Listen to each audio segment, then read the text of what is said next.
Welcome back. I am your host, Heather, here at Felony Spectator. And in today's episode, we are discussing the murder of Liana White, who was 4 months pregnant at the time of her death. This is almost like the Canadian version of the heavily publicized Scott Peterson case. The storyline is beginning to become a classic. Pregnant wife goes missing, husband is number one suspect. This case was also heavily publicized in Canada, and just like Scott Peterson, it has its fair share of inconsistencies. So let's dig in. Liana White was the wife of Michael White, and she would be described as very outgoing, happy person. She was the kind of person who was just always willing to help. She really just loved people and wanted to make them happy or help them in any way that she could. Liana worked as a medical clerk at Royal Alexandra Hospital in the neonatal unit. And by the sounds of it, she just seemed like she was just a super nice person. She really liked her job, and people would say that she was always positive and enjoyable to be around. She was also 4 months pregnant.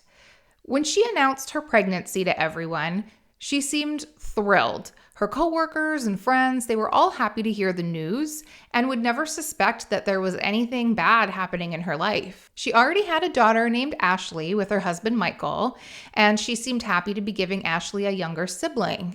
Michael was said to be quite outgoing too, and he helped the neighbors with their cars or yard work and generally just seemed like a really helpful person just like Liana. People would describe Michael as a big teddy bear. His cousin would go on to say that he was a very likable guy and he made friends easily. Michael was ex-military and he had worked as a heavy-duty mechanic. He had served 6 years in the Canadian Army Tank Corps before being honorably discharged. He was, however, disciplined while in the Army for stealing tools. He had to pay an $8,000 fine and stay in his barracks for 21 days as a punishment. And being that he now had a disciplinary action on his record, it meant that he wouldn't be able to go too far very quickly with the Army. Originally, his plan was to work his way up, but now that he couldn't, he made the choice to be discharged so he could go on to be a civilian heavy-duty mechanic and earn higher wages. Michael and Liana had met at a bar at the north end of Edmonton, Alberta. They dated like any other couple, fell in love, got married in the year 2000, and they would have their first daughter, Ashley, 1 year later. Neither one of them drank much or had any issues with alcohol or drugs. They owned their own house, rescued a dog, and they were pretty organized when it came to their finances. I mean, they weren't rich by any means. They had debt, but it was normal debt, like the mortgage and possibly a credit card, nothing major. So on the surface, it seemed like they were a very normal couple, almost boring. Nobody ever mentioned turmoil in their relationship, and the pregnancy seemed to be a welcome addition. Then comes July 12th, 2005. At around 7:25 a.m., an SUV was reported abandoned in a parking lot of a baseball diamond. The diamond was about 10 minutes from Liana and Michael White's house. Police would go to the scene and see that the keys were on the floor of the SUV and Liana's purse was still inside. And the driver's side seat was also pulled all the way to the back, which was not how Liana drove. She wasn't tall enough for the seat to be pushed so far back. The police would run the plates and see that the vehicle was registered to Michael White. They tried to get a hold of him at their house, but left a voicemail on the home family answering machine. Police would try and locate Liana at her place of employment and then learn that Liana didn't make it to work that morning, which was out of character for her. So police went to the White's house to make sure nothing suspicious happened. Police actually used the key that they found in the SUV and entered the residence, but they saw nothing. Officers then would reach Michael on his cell phone and inform him that Liana's SUV was abandoned and she wasn't at work. Michael rushed home immediately, along with Liana's mother, for support. Liana's mother would say that when they arrived at the house, the first thing that she noticed was the house was pristine. Normally, there would be DVDs out, toddler cups, or dishes left out on the counter. If you have kids, you know what it's like. Now, this doesn't necessarily mean anything, but it just seemed a bit off to Liana's mom. Michael would tell police that he last saw Liana at 6:15 a.m. when she left for work. She was wearing her blue scrubs when she kissed him goodbye that morning, and she didn't mention going anywhere else. Michael would then get up, get ready, and take his daughter to daycare around 7:15 a.m. After that, he went right to work at Yellowhead Truck Repair. The strange thing about his statement was that there was actually witness reports saying that the SUV was seen at the baseball diamond closer to 5:30 a.m., which would mean that Michael's timeline of events that morning was wrong. And I know 45 minutes doesn't really seem like a huge discrepancy, but that early in the morning you probably would notice whether your spouse was leaving earlier than usual. I know that I definitely can tell if I have to get up 30 minutes earlier than usual, and maybe it's just me, but I always look at the clock to see if I can squeeze in just a few more minutes. That morning, when police were at the Whites' home talking to Michael, they found nothing out of the ordinary.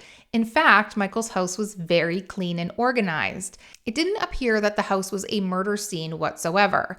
As per protocol, they would then bring Michael to the police station for standard questioning, basically the initial interview to gather evidence which could be recorded. Liana's mother would later say that when Michael got home from the police station later in the day, he immediately had a shower and then shaved his head. And he typically did have very short hair, but it was odd to her that he needed it freshly done, or that shaving his head was a priority or even something that was on his mind. She wanted to talk to Michael about Liana, discuss what happened at the station, and I'd be the same way. I'd want to talk about things, piece the last moments together and try to figure things out. But when she tried to talk to Michael about Liana, he didn't want to talk to her at all. Instead, he went to the rumpus room, as they called it, and would fall asleep on the couch while watching TV. Liana's mom was baffled that he could even sleep. She was awake and pacing around all night, worried about her daughter. The next morning, when Michael's family called from Ontario, Liana's mom overheard Michael tell them that he wasn't sleeping at all. Meanwhile, it was Maureen, Liana's mom, who was the one not sleeping. There was a press release pretty early on, and Michael would appear on TV making a somewhat tearful plea for his wife's safe return. Liana White was reported missing after she failed to show up for work at the Royal Alexandra Hospital. Her unlocked SUV was found in a field near her Castle Downs house. Liana and husband Michael White had a daughter together, and Liana was also 4 months pregnant at the time of her disappearance. Michael briefly spoke to media as police and volunteers searched for his wife. Thanks for everybody who's been involved in looking. Thank you. And naturally, the community was very upset. When wives or mothers go missing, it always seems to really worry people, and it just pulls on their heartstrings extra hard. Liana was also pregnant, so right away there was a massive search that took place, and the community just wanted her home and they wanted to have a good outcome. Police officers and people in the community searched all around North Edmonton where the SUV was found.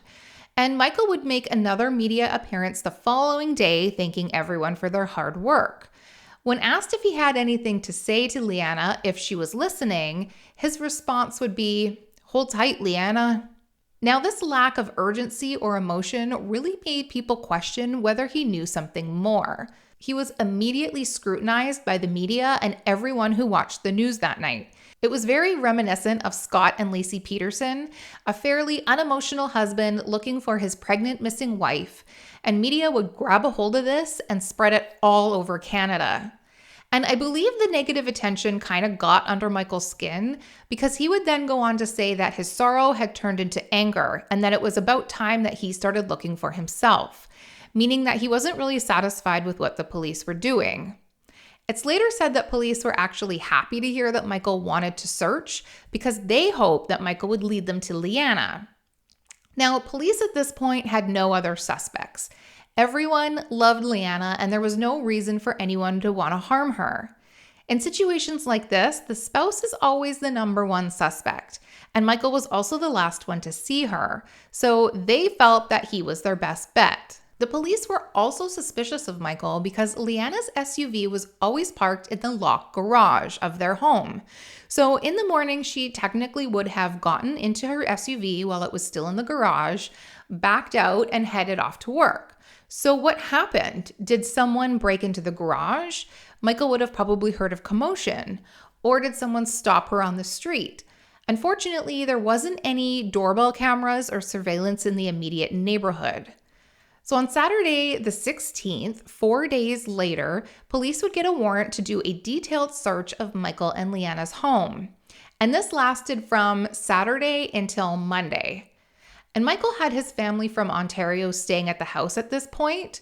So they were there to show Michael support and just help out with his daughter Ashley. When police arrived that morning with their search warrant, they informed Michael that everyone had to leave, but they would be providing lodging to everyone except for Michael. Michael would be responsible for himself, and he also wasn't allowed to take any of his clothes with him or vehicles. And it said that he seemed agitated because at this point he must have realized that he was a suspect. But after someone in his family said that the police were just following protocol to help find Liana, he agreed. So they all left and stayed in a nearby hotel. The public were still doing daily searches, and Michael and his family decided that they wanted to group together and help too. So on Sunday, Michael had asked police where they could search because his family was going back to Ontario the following day. So this would be their only opportunity to help out. Police encouraged Michael that he needed to find the body that day then, so that his family could go back home with closure. They gave him a loose idea of where to look and what areas were already searched, but they would also tell him to follow his intuition. And sometimes husbands and wives have almost a psychic bond. Coincidentally, that same day, his team would discover a naked body laying face down in a ditch. And allegedly when this body was found, Michael fell to his knees and cried. And then he yelled at a friend to start writing down license plates of passing vehicles, as killers often come back to the scene of the crime. And to me, that kind of seems like an odd thing to say. It is true, killers do often go back to the scene, but wouldn't you be more overcome with grief and emotion to even think about something like that? It just almost seemed rehearsed to me. The following morning, Edmonton police announced at a press conference that they charged Michael James White with second-degree murder and the indignity of a body. And neighbors would go on to say that the whole ordeal was shocking. The police presence did seem very safe and calm, but it was just surreal that it was happening all in their neighborhood. And people also thought it seemed odd that Michael would be the one to find her. It just is a very strange coincidence. What Michael didn't know was that 2 days after he reported Liana missing, police were secretly following him. They put him on surveillance because he was their one and only suspect. So they ended up following him to a nearby field close to his home where a lampshade was sitting on top of a fence post. And Michael would then pick up 2 garbage bags from the field close to the lampshade and bring them home. He then placed the bags on the curb for weekly garbage collection. Police would call in, and moments later, police officers drove a garbage truck to his house to seize the bags. When they opened the bags, they would see that they contained bloody clothes, quite a bit of blood on a pair of socks, blood on the front of a pair of pants, 2 bloody stained sponges, a broken lamp, and latex gloves.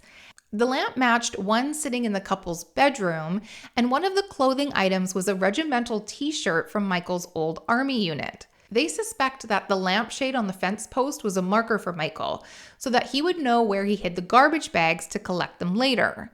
Michael didn't know any of this, and coincidentally in his second interview with police, he would randomly tell them about dumping grass clippings in a nearby field.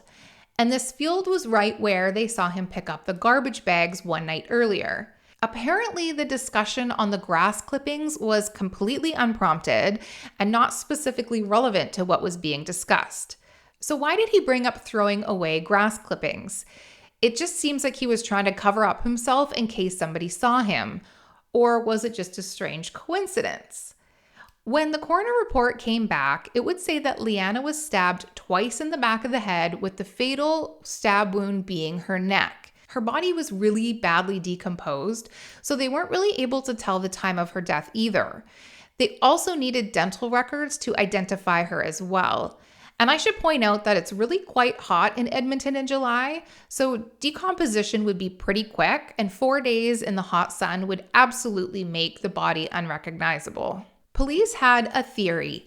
They thought that Liana was stabbed in the master bedroom of Michael and Liana's home. The killer, Michael presumably, cleaned up the blood, and then he would dump her body in the ditch and throw the garbage bags in the field that contained the bloody clothes and cleaning supplies. He would later grab the garbage bags of evidence so that the garbage men would take the bags to the dump and be destroyed. I also read that Michael asked police if they were going to search the dump for evidence, which again could be a weird thing to ask, but we don't know the context of the discussion. Michael apparently did a pretty decent job at cleaning up the mess. Upon initial inspection of the house, it was very clean, but the media reported that it wasn't until forensics did their thorough investigation that they found the main crime scene was probably the bedroom, and there was a trail of blood that led to the front door. They would also find blood on a bleach bottle in the laundry room, blood in the garage, and the back of Liana's SUV. And since Michael did such a good cleanup job, it was luminol that was used to identify the bodily fluids. DNA evidence would also later prove that the blood on the gloves found in the garbage bags was in fact Liana's. And police would find even more incriminating evidence. A pub nearby the baseball diamond had 2 cameras set up on their roof. Police would obtain these tapes, which showed that someone drove the SUV past the pub on the morning of the 12th. About 12 minutes later, a man would be seen running in the opposite direction. And this person was big and bald, just like Michael. It's presumed that he drove the SUV to the field, dumped it to make it look like a crime scene, and then ran home. The problem is there isn't much of a motive here. Michael wasn't cheating on Liana, but she would be the main caregiver of their daughter and the person who was in charge of all the finances. She worked really hard at her job, so police thought perhaps she got into an argument and threatened to leave him, and that made him panic and kill her. In Michael's first interview with police, he had mentioned that he promised Liana that he was not going to come home late from work anymore. And I guess this was something that they had been working on in their relationship. However, the night before she was killed, he went out drinking with his friends. So police also thought that maybe this is what triggered an argument. Michael would be interrogated several more times. And during one of the later interrogations, Michael denied all evidence presented to him. He denied it was him in the video driving past the pub, saying, "That's not me. That's my Explorer, but that's not me. There's no possible way." He also said it was his lamp and t-shirt found in the garbage bags, but he said nothing else in the bags was his. So the killer must have coincidentally found the garbage bags that he disposed of and added bloody cleaning supplies to it? That doesn't make any sense. Police even tried to make fun of him and all the mistakes that they thought he was making. They pointed out that the luminol detected something in the house, in the car, but Michael refused to talk and would just continue to claim his innocence. Michael had pled not guilty in court, and he would say that he loved his wife and that he did not kill her. Michael would also testify that the blood in the house was probably from an incident in which their daughter was jumping on the bed, and Ashley, his daughter, hit Liana in the face with a metal coat rack. He would also say the blood down the hall was probably because he had cut his toe pretty bad with a whippersnipper and walked through the house bleeding to get a Band-Aid. He also told the jury that he and his wife often dumped garbage at the site where he picked up the garbage bags. And since some of the volunteers who were searching for Liana had complained about seeing trash bags, he decided to go pick some up, and he had no idea what was in the bags. I don't really find his explanation believable. A palm reader that Liana had been seeing since 2003 would testify that Liana just saw her days before she went missing. Liana had told the palm reader that she wasn't happy in the marriage and hadn't been happy for a few years. And Liana was planning on leaving her husband within a few days to a week. It didn't take the jury long before they found him guilty of second-degree murder, and he got life in prison with no chance of parole for 17 years. Sadly, no charges were laid against the unborn baby, as Canada laws don't allow charges for that type of death. After the sentencing, Michael actually stood up and thanked the jury and went on to say that he couldn't imagine the burden that was put on the jurors' shoulders. He thanked the judge and he thanked the lawyers, almost like an acceptance speech. He showed no signs of remorse during the trial and still to this day claims his innocence. Michael claims that during the time of Liana's disappearance, he just was not thinking clearly, and he couldn't explain his behavior. But it baffles him that the decision to grab the garbage bags is what led police to think that he was the killer. Now, just like Scott Peterson, there are a few inconsistencies here. I'm going to put a link in the comments of where I found a lot of this information so you can read it for yourself. I do want to point out that I don't know if it's true. I have not found documents or other sources to support the information on this website, but I do want to discuss it anyways. It's by a journalist by the name of Byron Christopher, who seems to have formed somewhat of a friendship with Michael while he was in prison. It starts off by saying that Michael didn't get a fair trial. Michael chose trial by jury, which in their opinion was a mistake because they feel the media really swayed people's opinions. He was guilty in the eyes of the news and the media, and they really pushed that right from the start. Very similar to Scott Peterson, trial by media was guilty. There also wasn't a publication ban on evidence, so the media went wild, putting everything they could, whether it was true or not. And this sort of robs Michael of an impartial jury, even though the jurors are supposed to go into the trial knowing nothing. That's very difficult though, when everything is so highly publicized. Now, according to this website, what was printed in the papers about there being blood in the home was wrong. There was actually no proof of blood in the home. So luminol can pick up all types of bodily fluids, and it also detects other things as well. And in this case, they say it detected rust and copper flakes in the back of the SUV, which were from Michael's tools and not blood. Luminol also reacts to human and animal urine. Now remember, they had a rescue dog and a toddler, which could very well have peed on the floor or down the hall. With that said, Michael had already claimed it was from an accident involving a coat rack and a weed whacker, so I feel like they're backtracking here. It also says that the blood samples that were collected were allegedly examined by someone with an MBA in biology and science who said that the samples weren't even blood, but that person wasn't called as a witness during the trial. A police officer was instead, who said he thought luminol showed blood and that was good enough for the courts. You would think that if Liana was brutally stabbed, there would be a lot of blood splatter. And apparently there was only a very small amount of blood on one wall, so it questions the blood splatter evidence. But to me, that's not totally convincing because some stab wounds produce a surprisingly small amount of blood. It also questions how Michael cleaned up so fast. The police were there at his house by 10 a.m. that morning, and his friends and family also stayed in the house over the next few days, and nobody said there was any blood or anything. Michael would have had to do a very thorough job. Now remember, Michael was in the military and spent a lot of times in the barracks. That guy, he knew how to clean. And the pub's video apparently had no date stamp. Now, I personally couldn't find a copy of the video, but apparently there is a sedan shown parked in the middle of the parking lot, which would be a bit odd at 5 a.m. when the pub and surrounding businesses were closed. It implies that this could have been an unmarked police car, possibly to recreate their own surveillance video to frame Michael, which kind of sounds conspiracy-ish to me, but that's what they're claiming. Another oddity, according to this person, is that it was a very hot July night and the Whites didn't have air conditioning, so the windows were wide open. And there apparently was a man sleeping in a tent trailer nearby who didn't hear anything. No screams, no nothing, not even an argument. And another strange twist, an older woman in Edmonton had also confessed to killing Liana to her therapist. And she was apparently known to Michael and Liana. Now, this person has questionable mental capacity, but should that not have been looked into? And maybe it has, and maybe there isn't evidence of that at all. But this website reveals that a person by the name of Marilyn Burns, who is a lawyer, said that she saw the file with the confession. But since Marilyn is a lawyer who was working on the Ashley White's child welfare case, this information is privileged and not to be shared. So this violates a code of ethics since it has to do with a child, and the lawyers are not to reveal contents of such files.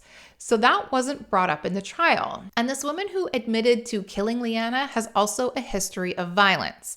She once stabbed her now ex-husband with a rather large kitchen knife, unprovoked. Apparently, this now ex didn't report the stabbing, but he just bandaged himself up and kept quiet. After the incident, he would just sleep in a separate bedroom with a chain on the door, fearing his wife. And according to this ex-husband, he feels that it is his ex-wife who killed Liana and not Michael. And apparently he claims that his ex-wife attacked others close to them as well. And there was also allegedly a pack of smokes left in the Ford Escape, but neither Liana or Michael smoked. However, this woman who admitted to killing Liana smoked. There was also no murder weapon. And I guess it could have been a kitchen knife cleaned and put back, but we don't know if forensic checked that. I couldn't find any additional information on that. It also talks about the stretch of road where Liana's body was found, as it's used quite a bit. It's estimated that several hundred cars would have driven past her body, as well as joggers. So why wasn't the body found sooner? It's implying that the body could have been put there by police later, knowing where Michael was searching. And during the trial, a lot of these things didn't get cross-examined. Michael's lawyers didn't really question police evidence and didn't try very hard to convince the jury that he was innocent. This website, in my opinion, seems to be grasping. And to actually say that police planted the body or knew where the body was and led Michael to it is insane to me. Michael White has officially served 15 years of his sentence and is now allowed to leave the prison unsupervised to spend time with his daughter, who is now 18. His family and his daughter are seemingly relieved by this, and his daughter has said that she thinks her dad isn't responsible for her mother's death. Michael took courses in prison regarding family violence, and he said that it was very helpful. He admits that he did lash out at Liana and displayed aggressive behavior because he lacked the skills to cope with stress. He also says that he and Liana didn't communicate very well. He plans on living in Barrie, Ontario, and while in prison, he also started a new relationship. He's not allowed to see his new girlfriend yet while on parole, and he must report any new relationship as well. And this is because he allegedly was caught in a, quote, heated moment of passion during one of their visits. But for some reason, he's still considered a low-risk offender. The garbage bags of bloody clothes, gloves, a broken lamp is really what makes me question his innocence. And he knew the search party was headed to the field where the bags were, so of course he's going to try and remove any incriminating evidence. Even after going over other information on how Michael was possibly wrongly convicted, it doesn't make sense. If Liana had left her house that morning at 6:15, like Michael said, how did her SUV get into the baseball field at 5:30 a.m.? What time did she leave the house then? Wouldn't Michael hear the garage door when she left? That means that the killer would have needed enough time to stop Liana while she was driving, get her out of the SUV because there wasn't blood found in the front seat, then stab her, and then they needed to dump the body in the ditch on the side of the road and drive the SUV to the baseball field. And I feel like that's a lot. There would have been a lot more blood in the SUV and probably more evidence of other people. At some point that morning, they also would have needed to know the exact garbage bags to throw away their rubber gloves, bloody socks, one pair of bloody pants, and sponges. And why would they even have sponges? It doesn't make sense. He killed her the night before, cleaned the house, dumped her body and SUV, and ran home. This case is heartbreaking. It's so sad that Liana was murdered, especially while being pregnant. I also really wish that Canada had laws to protect unborn children in cases like this. Michael had anger issues and he killed his wife probably in the heat of the moment, and I think he just was paroled too soon and justice is not served here. I would love to know what you guys think. Thanks again for joining me here at Felony Spectator, and if you haven't already hit subscribe, please do. I try and do videos about every 2 weeks, but if you don't want to miss another video, you have to hit subscribe. Thanks again and have a great day.